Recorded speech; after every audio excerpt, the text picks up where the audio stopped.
Sagittarius, hello there, my beautiful friends. We're going to do your general tarot reading for early June 2024. Thank you so much for joining me today. You know I appreciate each and every single one of you. So let's get right down to business, as always, and start you off with an oracle card here, just so we could dip our toes in the energy and see what's happening for the lovely Saggies. Hope you're all doing fabulous and fantastic, my friends. Let's get it going, my guides. Talk to me. What messages, energies, insights, all that good stuff. What's going on for Saggy in early June? It's Gemini season, the yin to your yang. That is one of your sister or brother signs, whatever you want to call it, because you two are straight opposite of each other in the zodiac. So it should be interesting this week. And yeah, we're just going to take a real quick look at this first card. Then we'll get into the full reading itself.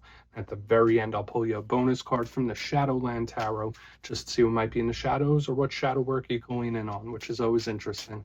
But let's get it going here. Let's rock and see what we got for Saggy, please. Guides and spirit team, what's going on, my friends? What is happening for the Saggies in Gemini season? There we go. Thank you. Okay, so this is a little bit of Eight of Swords type of energy, even though it's that angel. It's a beautiful piece of imagery, that's for sure.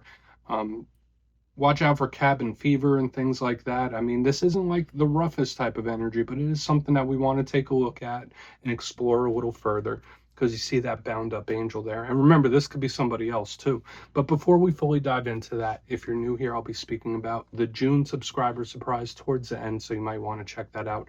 Also, if you could kindly illuminate that like button by tapping it right on its third eye, you know, I'd greatly appreciate it. But enough of the promo, into the reading. Let's talk a little bit about this card. So as I mentioned, it's a very beautiful piece of imagery here. We have that angel with the big wings, and it's bound up by that red ribbon. So it does remind me of the Eight of Swords, where there could be something, a situation where your hands are tied, where it's like, okay, not much I could do about that. For another portion of you, if it's not that, if it's not feeling trapped or cornered or things like that, I don't always like to go worst case scenario, but this card could represent that little bit of claustrophobic type of feeling. For another portion of you, yeah, once again, this could just be cabin fever. For some of you, you might need to go out. You might need a vacation. You might need an adventure here when this energy is in the mix. But again, another energy I always pick up off this is somebody that could be overthinking. This could represent somebody who's like a little anxious and on edge, nervous. So we'll want to see if we get those themes throughout the reading itself. But the good thing about this energy is that it moves out quickly. It comes in quick, but it goes quick. So we're just going to leave it right there. Let's get into tarot.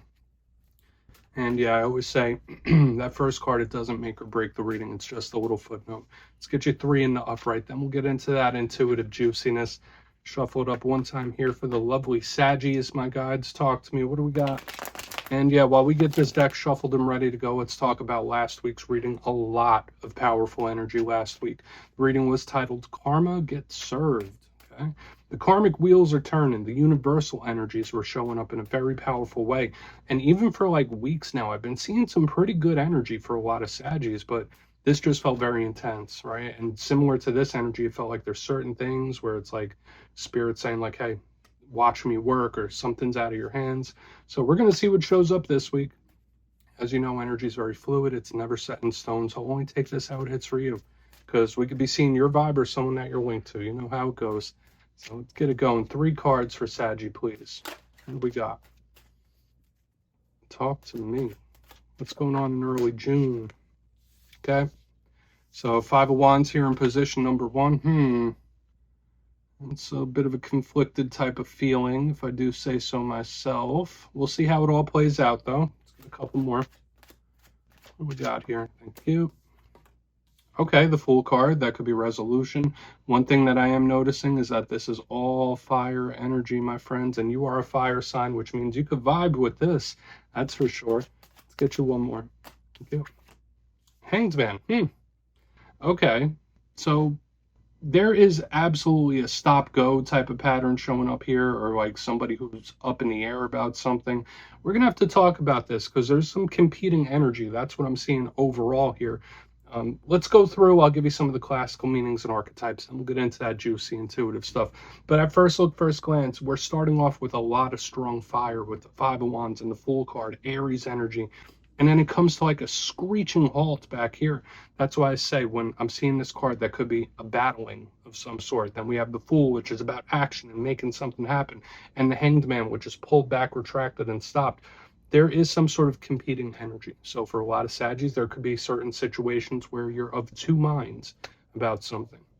You could be weighing the pros and cons of things, like looking at the light side, looking at the dark side, because I'm seeing big competing energy here overall. It's like hot, cold, stop, go, masculine, feminine. It's like that full-on switch of energy we got going on here. So let's go through piece by piece and really start to build this out, because I feel like this is going to be one of the more intriguing readings this week for sure. Now, position number one, we have the Five of Wands. I always say whenever this card shows up, you don't got to be an expert in tarot to understand what this means. You see those five people, they all have sticks and they're all beating the tar out of each other with them. So it could represent conflict. It could be actual conflict with people where it's like we're not getting along, we're not seeing eye to eye. So there could be a little warning about conflict whenever this card shows up. It could also be internal conflict as well, feeling two ways about something. Should I do this? Should I do that? Well, it's like love, hate. Like we're getting a lot of like competing types of energies, and it's getting a little frustrating to me already because like I'm feeling these energies competing against each other. Now there could be good possibilities that come from it. Generally, when I see energies that are always competing, it's building pressure. It's like building, building, building. So something could be building up here underneath the surface. The good thing about the Five of Wands, it could be playful, it could be jovial. The Fool is right next to it as well. So there's a great sense of humor that I'm picking up here, which is a really nice vibe.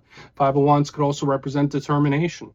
So there is a lot of good energy that could come from the Five of Wands as well. The clarifier is really going to tell us the tale when we get to that. Now, moving to the center, we have the Fool card. Aries energy. So once again, fire element you're totally cool with. It's action oriented. It's like, okay, let's go. Let's make this happen. Let's move this energy around. And the Fool kind of represents new journeys, right? It's the protagonist of the tarot deck. So for a lot of you, there could be new chapters starting, new adventures, new journeys, really good, optimistic. When I see the Fool, I think of a victorious type of energy coming out on top. But a big thing about the Fool card is that it is highly spontaneous. There's a reason it's always depicted as almost walking off a cliff.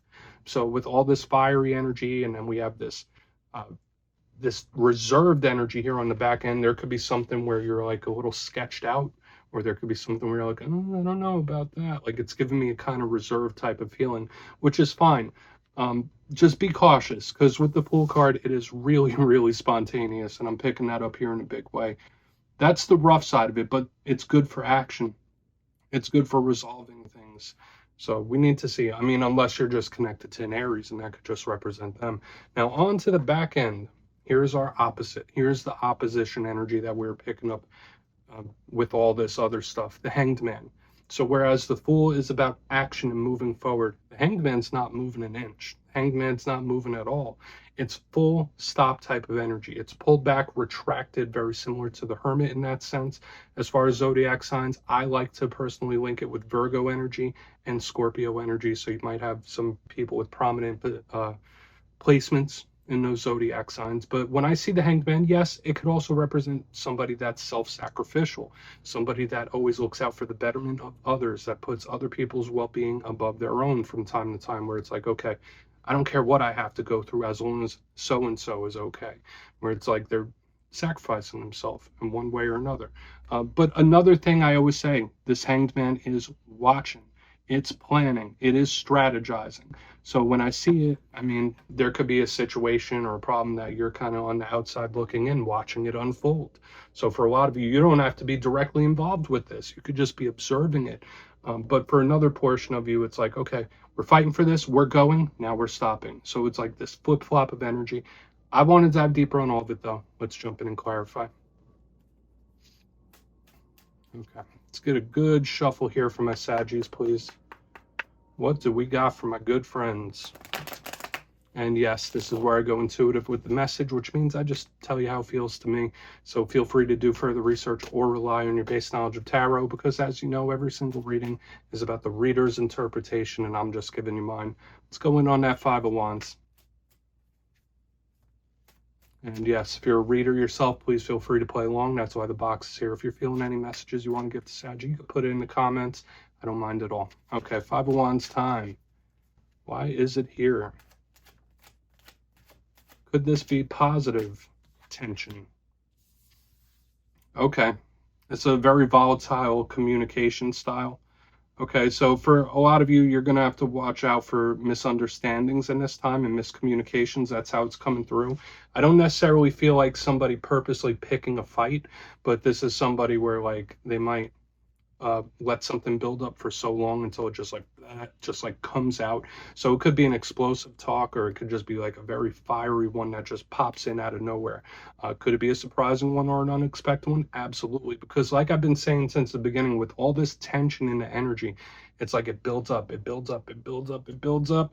And with this Five of Wands, Page of Cups, I mean, very simple, straightforward. Now, for some of you, if it isn't an explosive talk or one that just pops in unexpectedly or surprisingly out of nowhere, when I see the page, it's about letting your emotions out in one way or another. For a lot of Saggies out there with the Five of Wands and the Page of Cups, you might need a good old-fashioned venting sesh, right? Or there could be someone you're connected to that might need a venting sesh to really just like let some feelings and emotions out, because that's very healthy for all of us, right? It doesn't matter who you are, venting and letting emotions out, especially if something's been building and building and building for a while.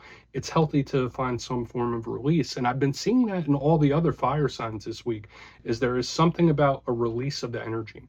So we're just going to keep moving forward. Once again, I gave you the couple little predictions. I want to see how it plays out the rest of the way, though. Whether it's miscommunications or a surprising, unexpected, explosive, all the words I use. Let's move over to the Fool. I think you get it. So why is the Fool here? Please. Because the Fool could be our action taking place. Okay, we have the Magician in reverse. What is holding this back, though?